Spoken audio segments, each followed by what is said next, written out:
Welcome, everybody. Thank you for joining the Sacred Heart University Women's Sports Symposium. I'm so glad to be here today with everybody. My name is Stacy Volman Warwick, and I am a managing partner at Good Sport and Empower Onyx, who are the partners of Sacred Heart in this conference this year. So excited to be here. It's been an awesome couple of months putting this together and getting to know everybody in the team here. So just quickly about just Good Sport.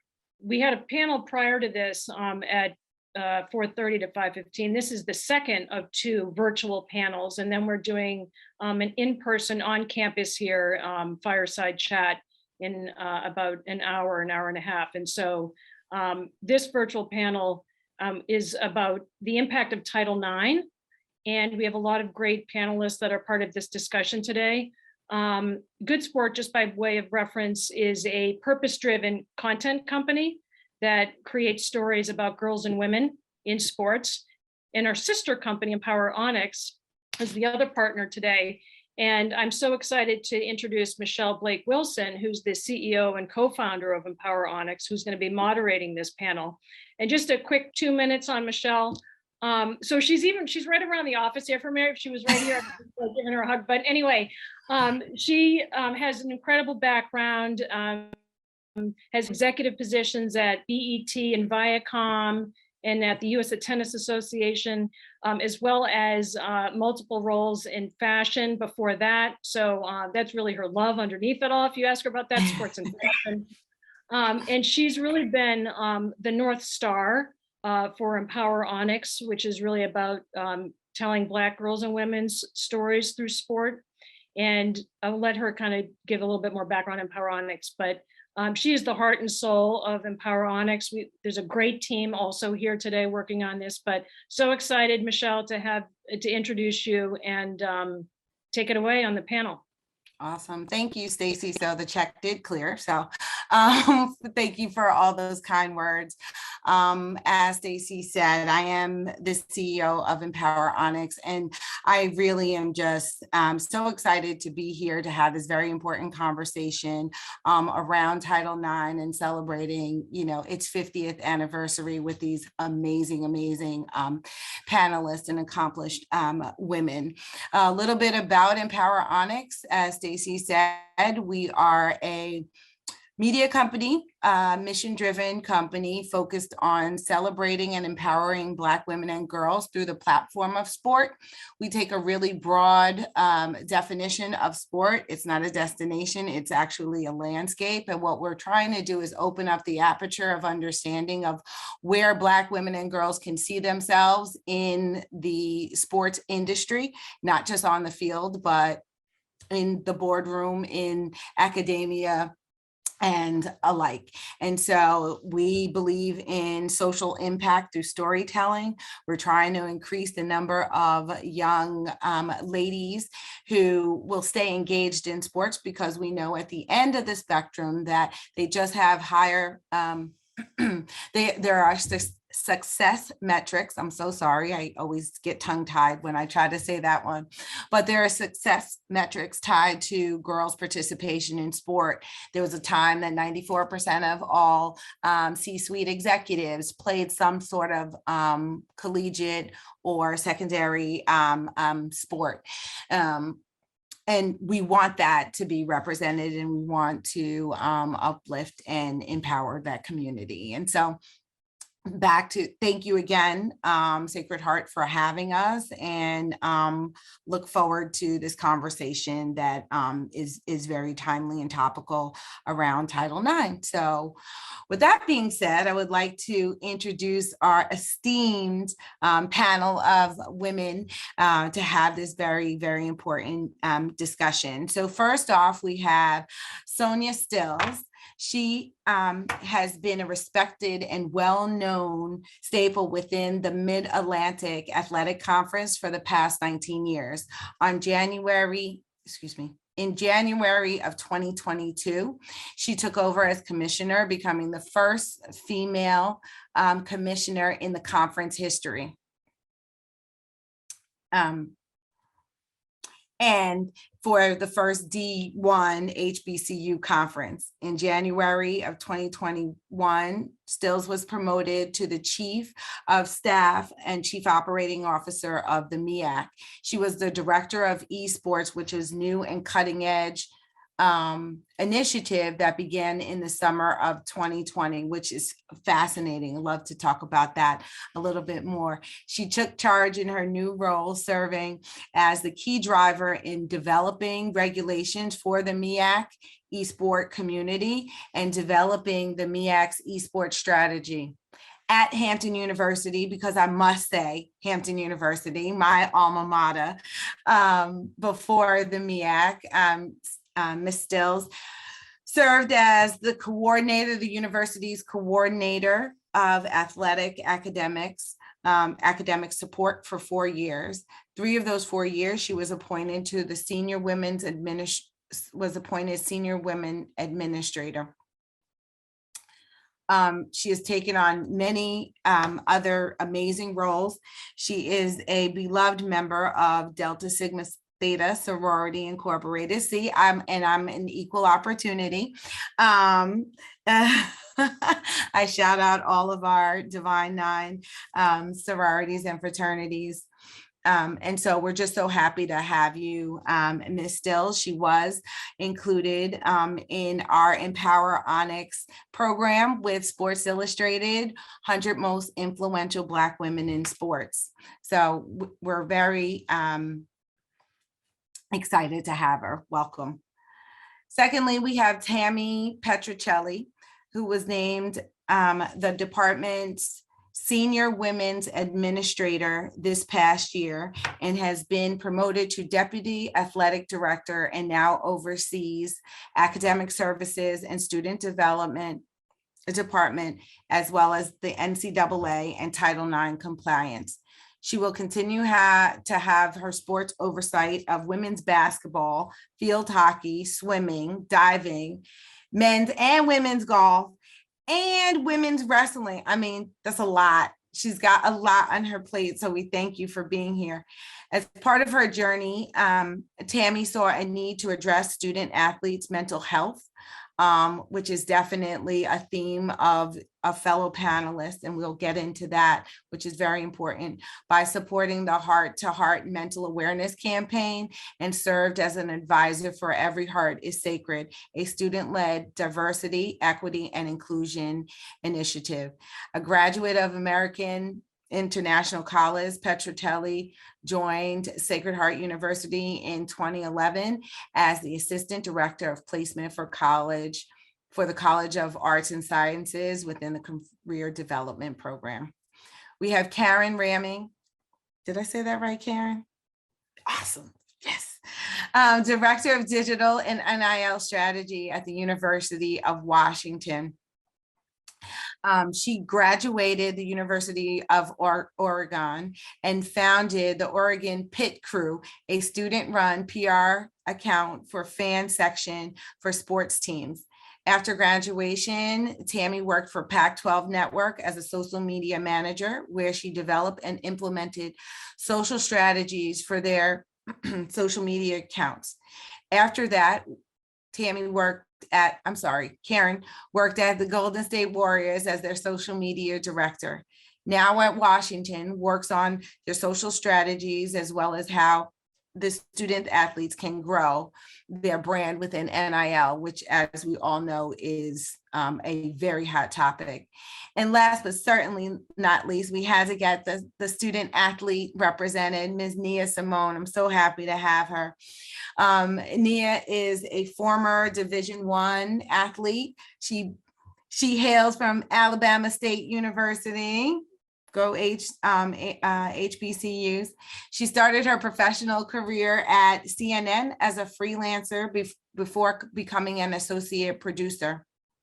Then Nia's gone on to Turner Sports as a freelancer for the NBA TV, then a brief stint at Overtime before becoming the host of Nike's Come Through. And if you haven't checked it out, You're really missing it. Now, and she's now also the CEO of her own company, Purpose to Be Heard, which is also focused on athletes' mental health and wellness. And so thank you, ladies. I just wanted to frame the conversation so our audience just knows how the wide assortment of experience and expertise that we have available to us. And we're excited. So let's just delve on in. And so as we look to celebrate, this 50th anniversary, tell me your Title IX, your best Title IX story. How do you feel in this moment working in collegiate sports or playing collegiate sports or overseeing collegiate sports? Just tell me about what this moment means to you. If you want to start, Tammy. Sure, thank you, Michelle. I think from a professional perspective, how working currently at Sacred Heart with us, just to give you a little insight into Sacred Heart women's athletics here, we have 20 varsity sports. And to your point, in the true pioneering spirit, we added women's wrestling this past fall, which was, we were only the second D1 school to have women's wrestling, as well as Paulina Vega is our head coach, and she was the first head coach in women's wrestling at the D1 level. So when we talk about truly being pioneers here, we are truly being pioneers and really enhancing that, as well as the fact that we have over 600 women student athletes. And in the fall, we had named Judy Enricchio our first female athletic director in school history.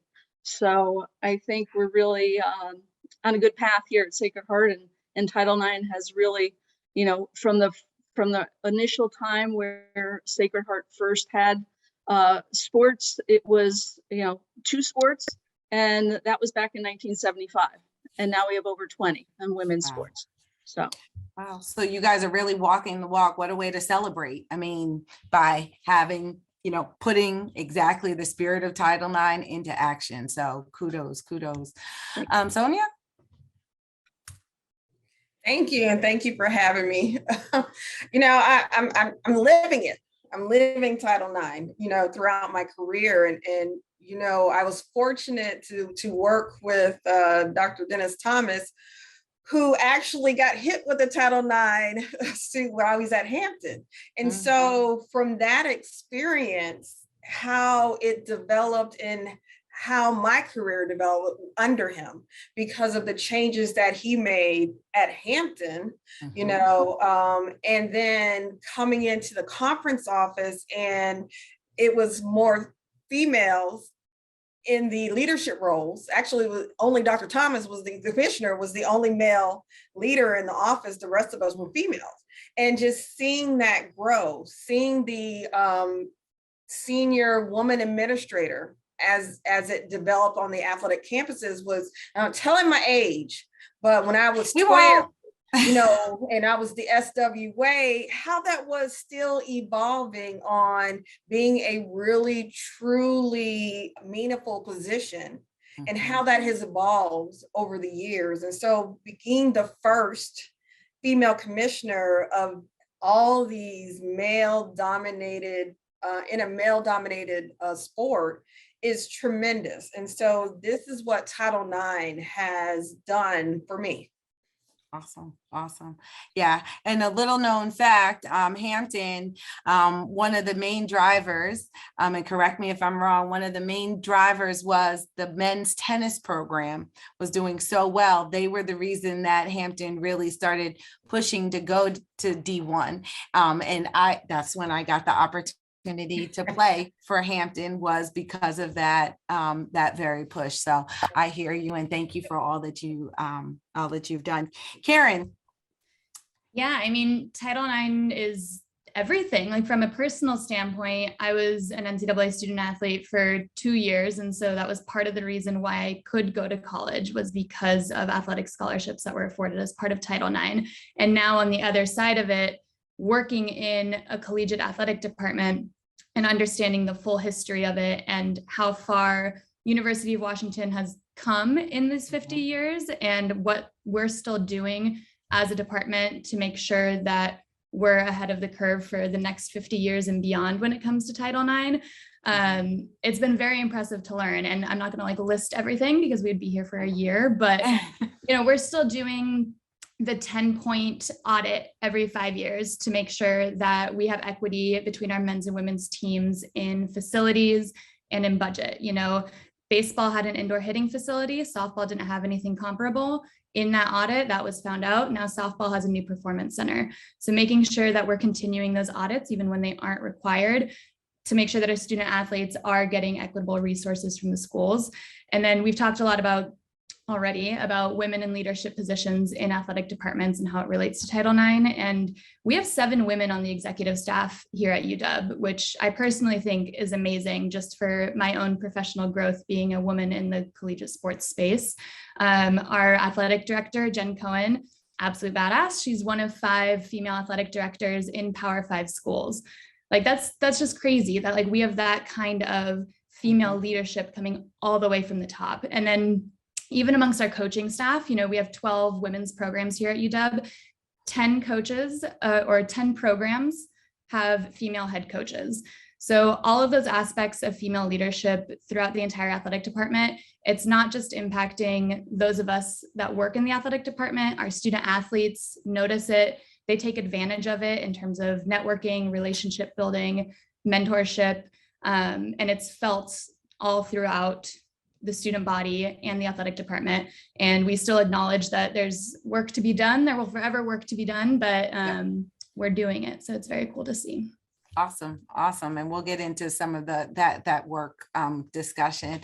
And Nia, you are most recently have come through the latter end of Title IX. Just talk to me about sort of your play experience and how it's helped, position you for what you're doing right now.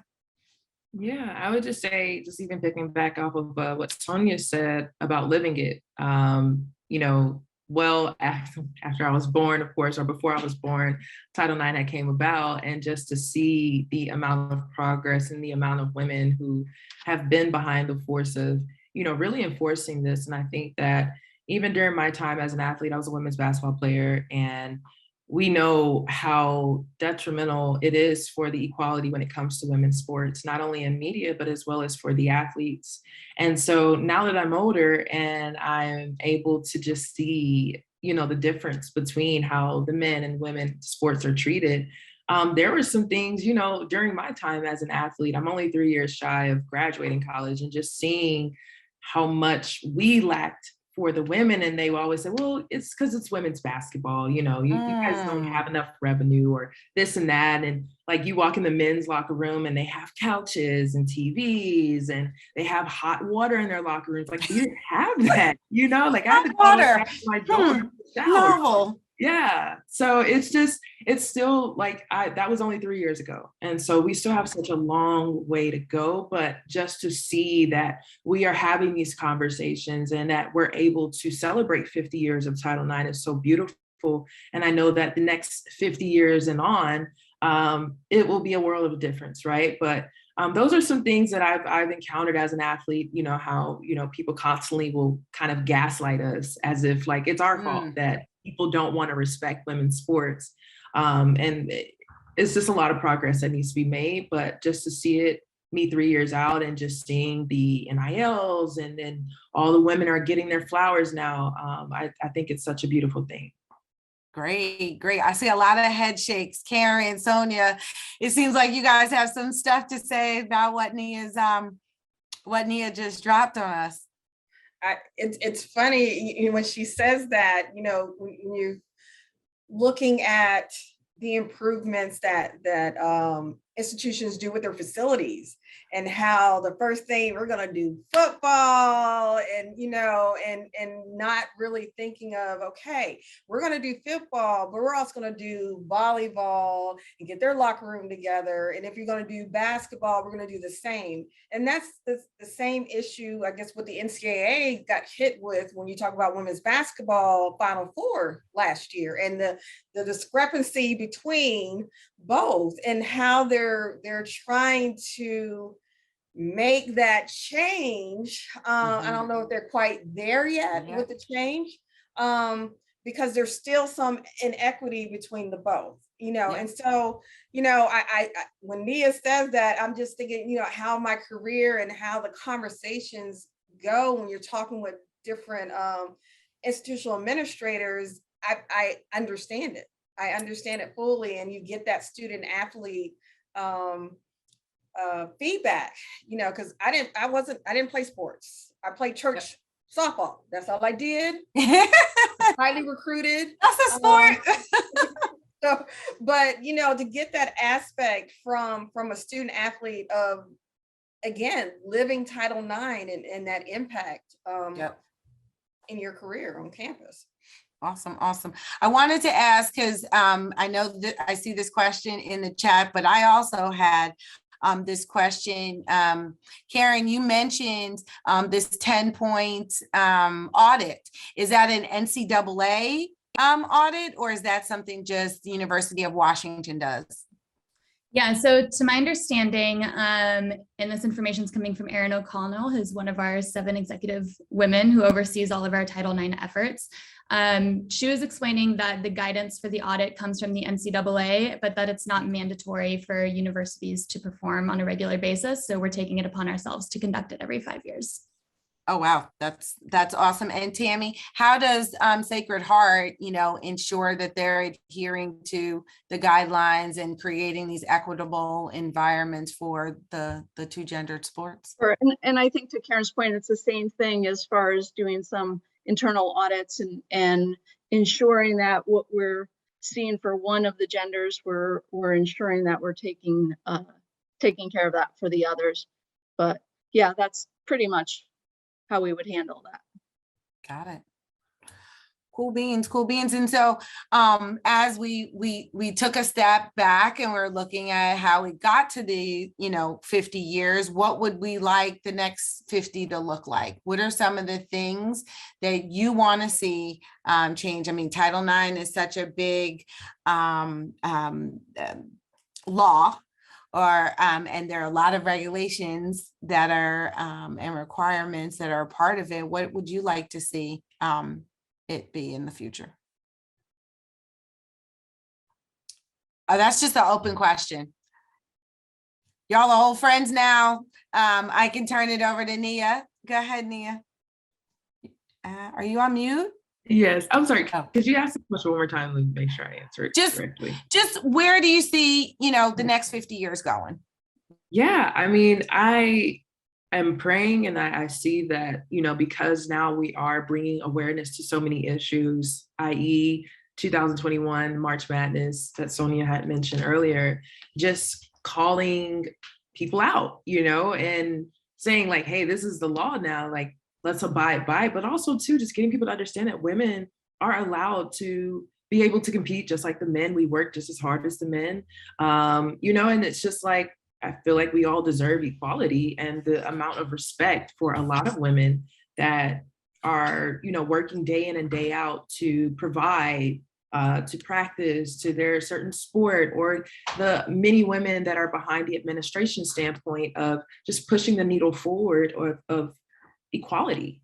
So I do see that in the next 50 years, hopefully the conversation won't be as repetitive, that we know that we still have such a long way to go, but I'm praying and hoping by 50 years from now, it's gonna be a totally different world, that we're not fighting to get women's sports on ESPN every other night, So just those little things, those little tidbits that really, really needs to get addressed and taken care of, because we deserve to be in the same room as them. Absolutely. And one of the things that we use as a guiding principle at Empower Onyx is a Pluto quote: those who tell the story rule the society.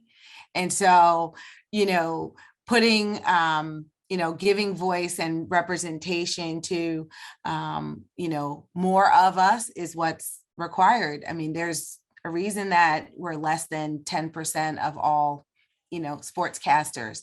The more you see us, the more they will start to cover our programmings, because we're going to force that narrative. It's awesome.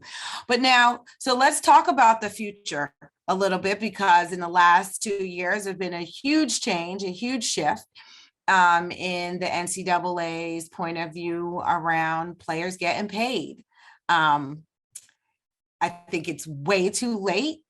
I'm very glad they did it. They should have done it, a couple of $1 billion ago, for many for many reasons. But we know that each of your organizations are dealing with this now. Talk a little bit about, that experience, what you guys are doing to help your student athletes, manage through this new environment. I don't know, Tammy, if you want to. I was trying to get off mute there. Got it. I was going to say, with this being so new, what we've been able to do here working with the Northeast, we're a member of the Northeast Conference, we've been able to work to partner with FanWord, which is an online platform for our student athletes. It's they've done virtual presentations. Student athletes were given a link to be able to create their own accounts. Educational online information to give to them, as well as like monthly refreshers. So I think it's so very important to provide as many resources as we can to educate our student athletes so that they're not taken advantage of or steer down the wrong path. So those are just some of the things we've done here so far, but it's, to your point, it's constantly evolving. And Sonia, we know that, HBCU students have a particular set of concerns and considerations. So how, as a conference, are you guys dealing with, the NIL changes? Yeah, actually, this is from the top down. Our council last year met with several representatives and senators concerning the NIL bills that were out there and how that could affect HBCUs, because when they talk about these bills, they're trying to get out the small percentage of institutions who actually make money. And if you think about it, if you research, there's only about 27 schools out of the Division I institutions who actually are in the black. The rest of us are operating at a deficit. And so trying to see how that is going to affect HBCUs, who are lower resource institutions, and how you're going to make more of a separation between the haves and the have-nots when you start operating in that realm. One of the important now, and that goes to say that we do support student athletes profiting from their own name, image, and likeness, but you also have to be concerned about those third parties who are not looking out in the best interest of the students. And so our education is the best piece right now in educating them on contracts.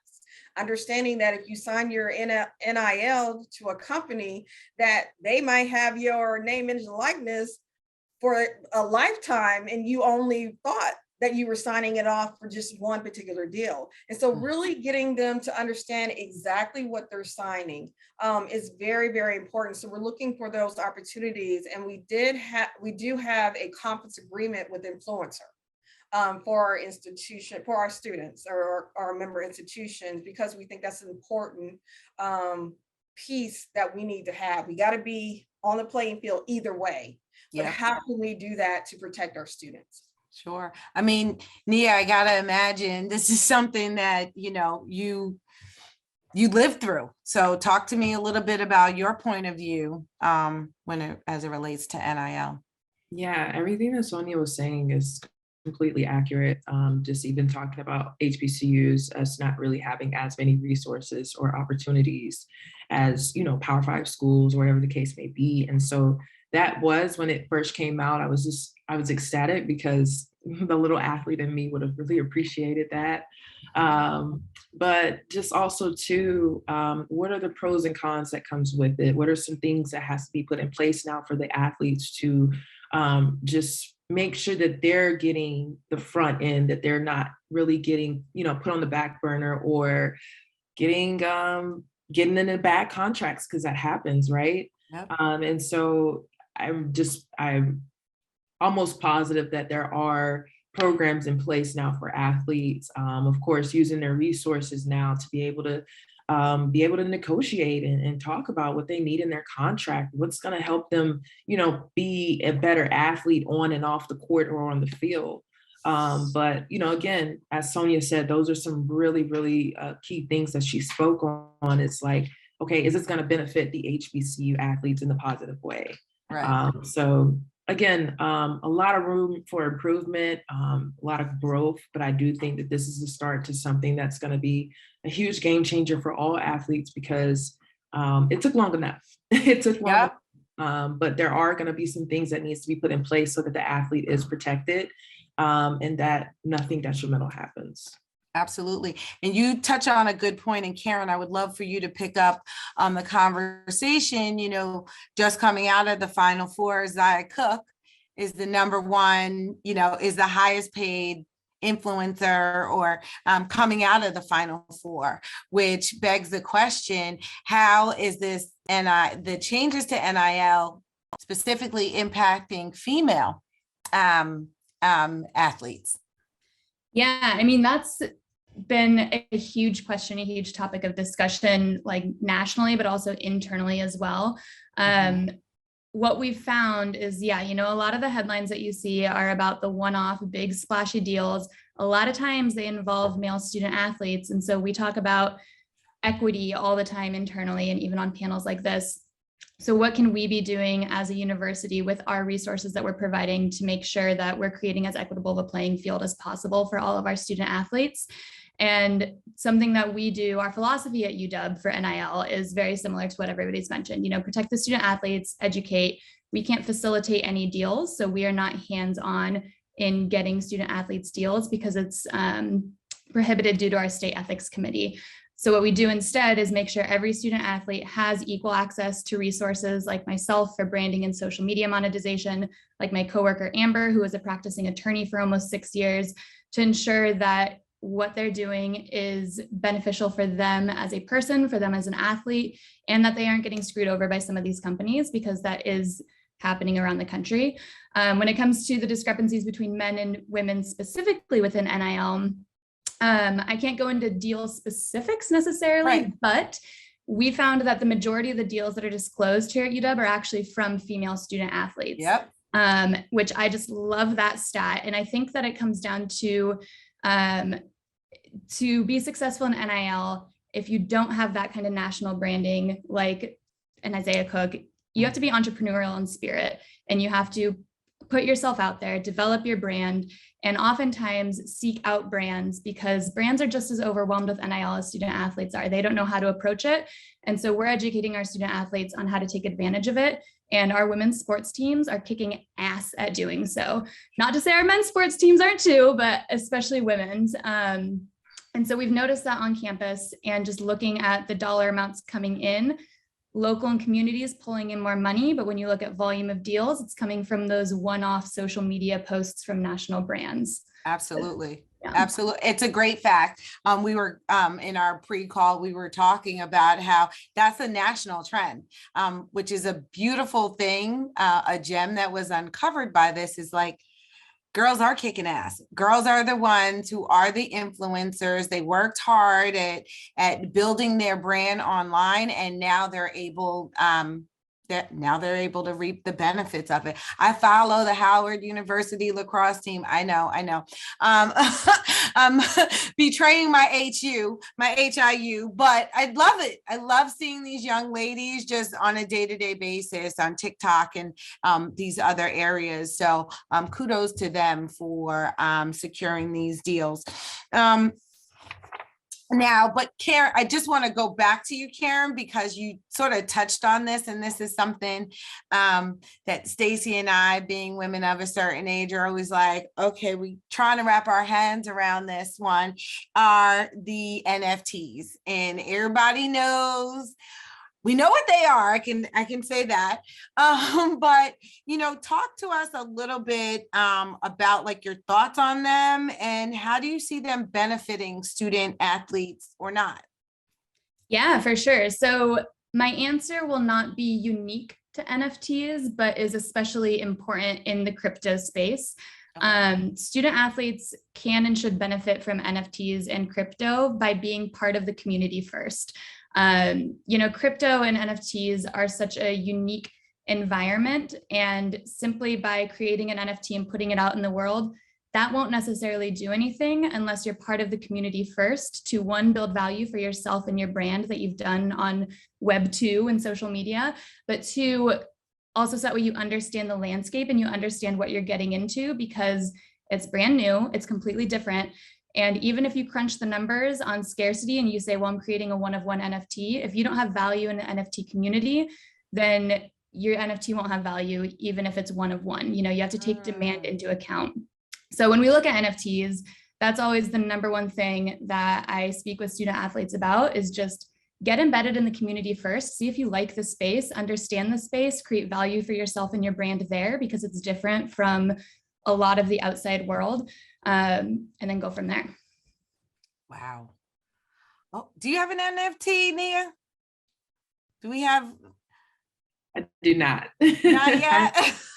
Listening to Karen, I'm like, oh, wow, okay. Because like you said, we all know what NFTs are, but I have no clue on how to get into it. I'm just learning just like everyone else. I would caveat to say that we all know what NFT stands for. I'm not going to say we all know what NFTs actually are. So yes, thank you, Karen, for taking us to school. But whether it's NFTs or sponsorship deals, our student athletes are very much in a new place, in a new world. How have you seen these student athletes, you guys that are at the university level and working with these students, what are their feelings on it? How are they approaching their brand, to your point, Karen, or managing those pieces? Sonia and Tammy, talk to me about, what do you hear from them? What are their concerns? Tammy? Yeah, I was going to say, I think from our perspective here, it's more they're utilizing social media, that type of information, or that way trying to get different athletic deals or equipment or websites, stuff like that. It's not, we're truly not a whole heck of a lot of it going on. And I think some of which the students are still just trying to figure out what's the best way to do it to that point. Yeah. Sonia, you're shaking your head. Yeah. I totally agree with Tammy.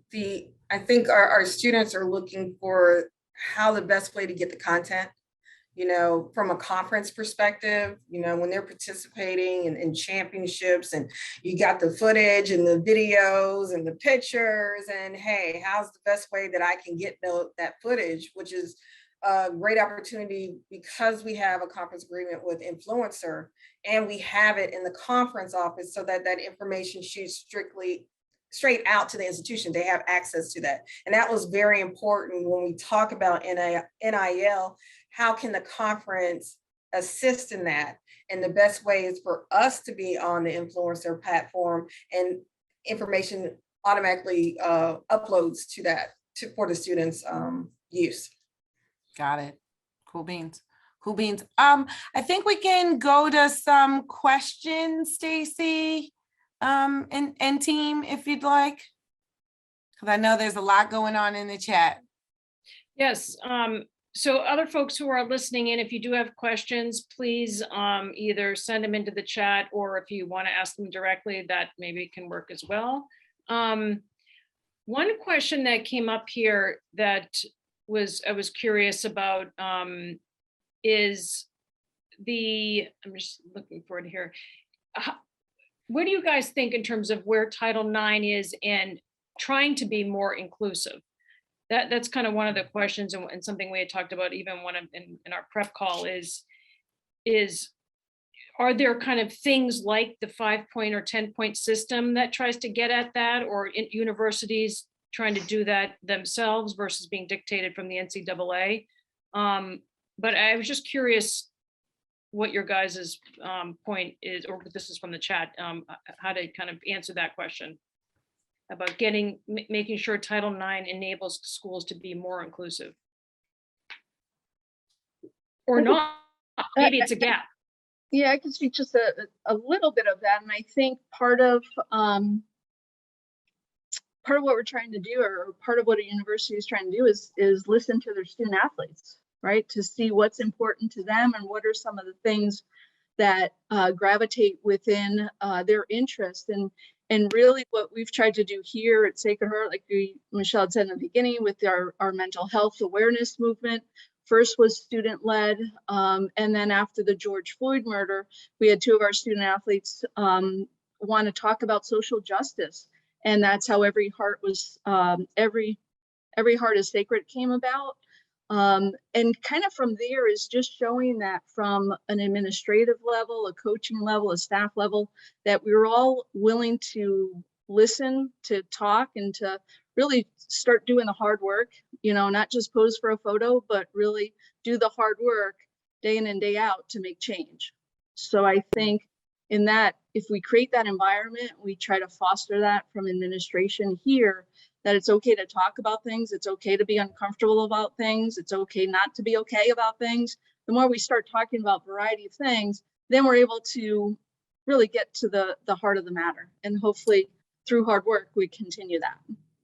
Awesome. I want to go, I do want to pose one more question because you tapped on it, Tammy, and I really would love to hear Nia's point of view on this, because her company Purpose to Be Heard is all around mental wellness and health issues for the student athletes. So Nia, I just want to you to piggyback off of what Tammy was saying and why you chose that lane and how Title IX impacts.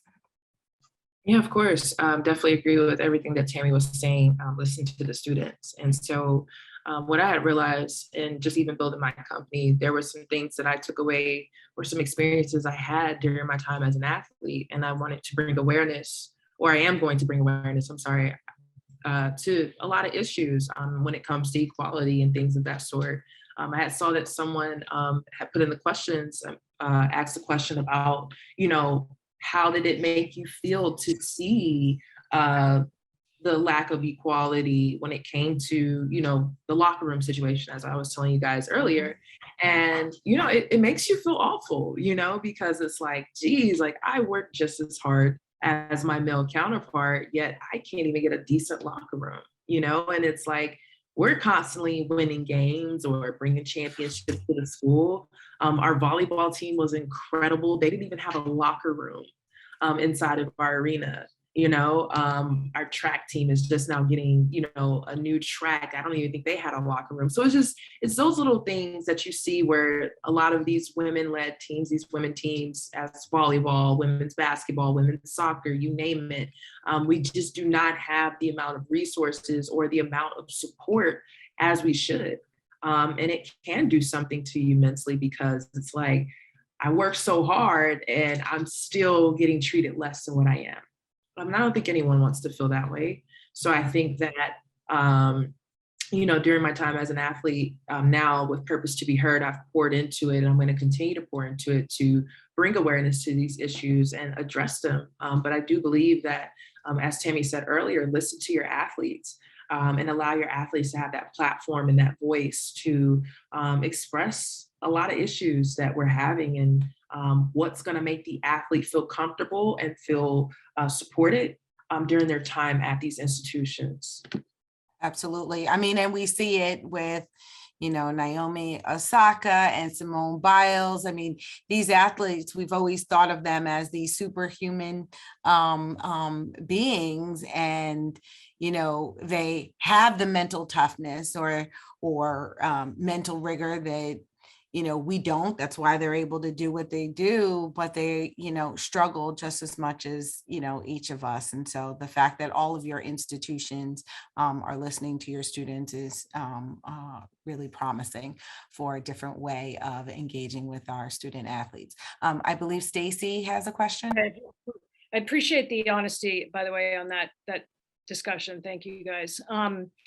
I have another question here, which is kind of an interesting one, maybe to end on, which is, this person asked, we've seen TV viewership increase in some of the national championships, both for the NCAA and frankly for the National Women's Soccer League and what they've been doing over the years. And it's been the best since like 2004. And does this, in your mind, make you feel like, okay, we're here? And finally, it's been a long time. I personally have been doing this for like 25 years around women's sports. So it feels to me like we're actually finally here in terms of everyone supporting the movement here, if you will. But I'm curious, how you guys feel in terms of the direction women's sports in general is heading. I kind of feel like I could see the exit, but I'm not quite there yet. So I think, when you talk about, the viewership has increased, I was talking to my assistant commissioner, Hispanic female softball player from Bethune-Cookman, and she was talking about the softball World Series last year had the best, more viewership than baseball had. And so when you look, it's like, but are we still there? I can see it, but we're not quite there yet. And when I look at what I'm trying to do in the conference office, when we have championships or broadcasts for our women's sports, I don't want to see men calling women's sports. I want to see women, and I know they're there. And so the conversations that I'm having I just had with ESPN and other national platforms that we're going to try to get on is, I know there's somebody there. And if there's not, who can we groom to come up to do that? So I think you still have to change that mindset. But I can see it because we're there. We're almost there. I can see like the McDonald's sign. I can see it. Almost there. I even just to piggyback very quickly off of what Sonia said, is just like, I think I will feel better when I don't have to get on Twitter with the rest of my women's sports colleagues bullying ESPN to put the game on ESPN.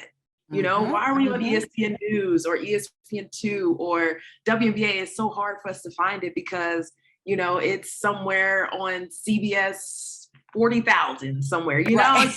Like, and then they're like, oh, well, we're putting you on the national level. And it's like, we want to be. Not really.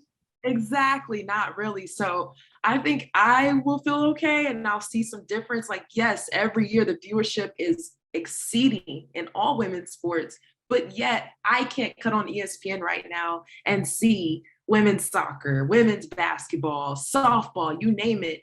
I can't see that on the regular. Awesome. Okay, well, I so enjoyed and appreciate you ladies taking time out of your very busy schedules for this important conversation. I hope this is just one of many. I know, at Empower Onyx, we're taking this whole year to celebrate and have these, this dialogue. And so I thank you again, wish you guys all of the luck. Thank you all for joining us. We hope you got something, some pearls and some wisdom out of the conversation. And we hope that those in the Sacred Heart community, as Stacy mentioned earlier, hope you guys will be able to join us for the reception and for the fireside chat that's taking place a little later. But thank you. Appreciate you all. Keep doing what you're doing. Bye.